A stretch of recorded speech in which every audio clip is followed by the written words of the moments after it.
Hello Year 4, how are you? Today we are going to be continuing our learning all about the Amazon rainforest.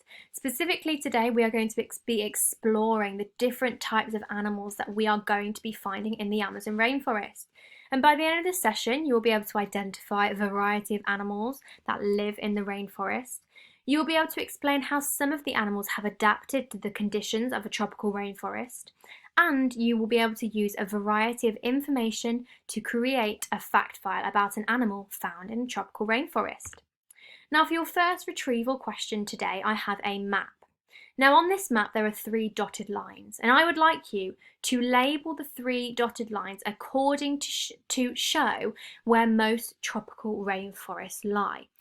So you need one line labelled as the equator, one labelled as the Tropics of Cancer, and one labelled as the Tropics of Capricorn. Can you remember where they are? And can you remember which 3 continents most tropical rainforests are located in? Pause the video and write your answers down underneath the subheading of Retrieval 1. Please, off you go. Okay, did you remember that the world has this imaginary line running through the middle called the equator? Above the equator is the Tropics of Cancer, and below it is the Tropics of Capricorn. Now, between the Tropic of Capricorn and the Tropics of Cancer are where most tropical rainforests lie. And the 3 continents that most tropical rainforests lie in is South America here, which is where the Amazon rainforest and Manaus is. Africa, which is here, and Asia, which is here. And your second retrieval question, and this is in your resource pack today, is to label each layer of vegetation in the rainforest. So the rainforest can be split into 4 layers. Can you label these 4 layers, please? This is in your resource pack, so if you find that now and pause the video, off you go. Okay, did you remember that at the top is the emergent layer, followed by the canopy, the understory, and the forest floor? Well done if you got both of those retrieval questions right. Super work. Okay, so last week we looked at the 4 different layers of the rainforest. So we have the top layer, the emergent layer. So monkeys, bats, and butterflies live here. And we know that this is the tallest layer of the rainforest. And this means that lots of wind gets to it. So its trunks have to be very, very strong and secure. And they also have to have really thick leaves to make sure the leaves don't blow off. Now the second layer was the canopy, where we remember most of the water, 80% of the water collects in the canopy and it doesn't go below that. Now some of the species of animals that live here are snakes, toucans, and tree frogs. And the canopy actually contains 50% of all plant species in the world, which is a really large percentage. We then had the understory layer, which is where most of the insects live, because they get into all of the nooks and crannies, we're going to be learning about that word and reading, in the little gaps in the bark. Also birds, lizards, and snakes also live here too, because they can climb up to the parts that they need to go. And finally, the darkest area in the rainforest, which is the ground, the forest floor, where plants, insects, amphibians, spiders, small mammals, and lizards all make their home. Now, this is a really dark, damp place. Can many plants actually grow and thrive in this area? No, they can't, can they? Why not? That's right, they don't have the conditions that they need to be able to survive. They don't have that enough water or sunlight that they need. It's a dark area, it's a damp area. So why do you think that animals live in different layers of the rainforest? That's right, animals live in the different areas of the rainforest because they choose different habitats, remembering areas to live, depending on their diet, so what food they need, how much water they need, and how much shelter they need. So each of these animals has specifically chosen the area that they would like to live in depending on these facts and these things. All right, so today I'm going to be introducing this new word to you, the word fauna. Fauna is a noun, it's got 2 syllables, fauna. And this word fauna basically means the animals of a particular region or habitat. So we could say the rainforest is home to a diverse species of fauna. There's lots of different animals in this rainforest. So it's all the animals that live in this rainforest that is classed as the fauna. We can see some animals here. Here are the fauna of this habitat because they all come from this habitat. And some synonyms of this word fauna are animals or creatures. And a second word that you will have heard of before, it's this word adapt. And it's a doing word, it's an action, it's a verb. It has two syllables, adapt, and the definition is to become adjusted to new conditions. And you can see here these polar bears have become adjusted to this cold, freezing climate in the Antarctic because they've had to have this white fur, not only to keep them warm, but to camouflage them against the snow, to help them not only to detect their prey, but to hide from the predators that are coming after them too. We could also use this word by saying many animals have adapted to the unique conditions of the tropical rainforest. We know the tropical rainforest has these unique conditions. It's very wet, but also very hot all year round. Animals have had to adapt to this to make it work. Some synonyms that mean the same as adapt, adjust, acclimatise or change. So these two words, fauna and adapt, are going to be two words that we're going to be looking at today. Now on my screen I have 6 animals. I have piranha, that's meant to say piranha, not S. It's not plural, piranha, monkey, anaconda, iguana, toucan and a caiman. Now some of these animals you've heard of from our book, The Explorer. But can you suggest where each of these animals might live? Pause the video and have a think.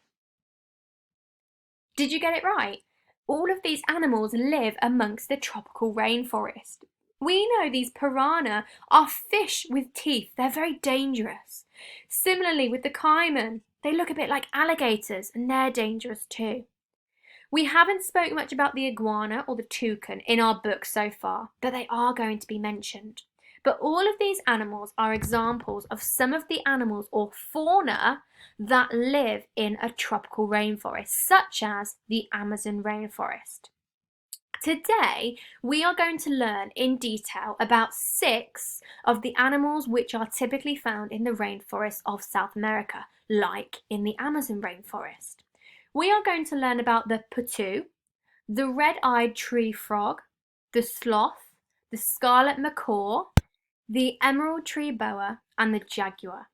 Now we're not going to look at them too much in detail, we're going to briefly speak about each of them and then it's going to be your job to really zoom in on one of these animals and really create a fact file all about them, really showcasing your knowledge. So if we start today with the putu, this is an example of what the putu looks like. They are really noisy, strange looking birds and they can often be found in the canopy of the Amazon rainforest. Do you remember which layer the canopy is? That's right, it's the second layer from the top. So just after we have the emergent layer, we have the canopy. And this is where the putu are found. Now the putu have a strange appearance. We can see from this picture here, they have large, sometimes yellow like in this picture, eyes. They have feathers for their skin, but their feathers are a large range of colours such as white, brown and black. And this is really perfect for the putu to really adapt to its surroundings because it can camouflage against the tree trunks, against the bark. The colour looks really similar. And this is going to help the putu to really camouflage and hide from its prey. Hide from its prey to detect it better, but also to hide from the predators that might be trying to get the putu as well. Now you can't see here, but they actually do have huge mouths, and when they open their mouths get really big. Now what do you think a huge mouth will be good for? That's right, a huge mouth would be really good for really grabbing what they would like to eat, grabbing their prey in their mouths. Now, what they do like to eat is mostly bugs and insects, including grasshoppers, moths and beetles. So is this animal, the putu, a carnivore, herbivore or omnivore? That's right, it's a carnivore because it eats meat. Well done. Now where they can be found is in the humid forests such as the Amazon rainforest in South America. And they live in the high branches of trees, which is why they live in the canopy. And this is how they camouflage too.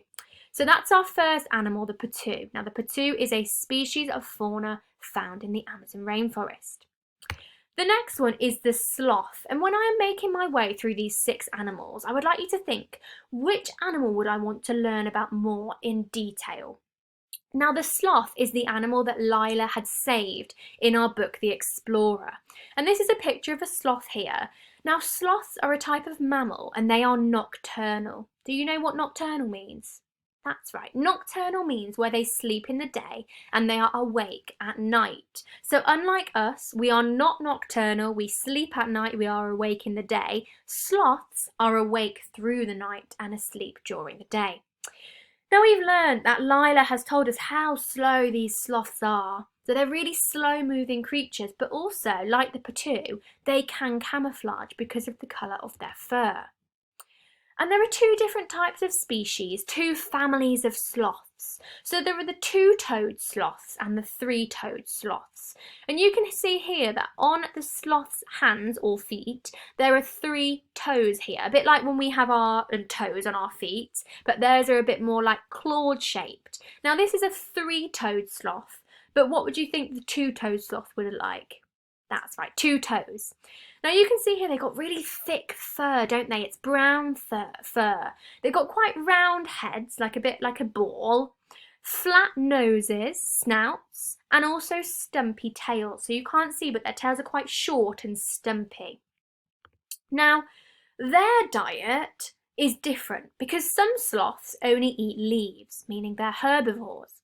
But other sloths also eat fruits, insects, and even small lizards. So they could be classed as omnivores. So it depends on the species of sloth, depending on what it eats. And again, they live among the branches of the trees, mostly found in these South American rainforests, such as the Amazon rainforest. So what part of the rainforest would they live in if they're living among the branches? That's right, they'd live among the canopy again. So far we've looked at the patoo and the sloth. We are now going to look at the emerald tree boa, which is a type of snake. But this type of snake is a non-venomous snake, so it means that it's not hurtful. And these are often found in the Amazon rainforest too. And we can see by its appearance, it's a bit neon, it's a bright green colour. And on the underside of the emerald tree boa, it's yellow. So you can start to see here some yellow bits of the snake. So on the top, it's this bright neon green, and yellow it's underneath. And you can see the pattern of the snake too. You have these irregular zigzag patterns along their back. Lots and lots of crosshatch patterns across their back. Now when you're an adult tree emerald boa, you can reach up to 2 meters. So imagine I've got my meter rule stick in class. 2 of those would be how much the adult emerald tree boa grows. Now they do have a pair of long sharp teeth.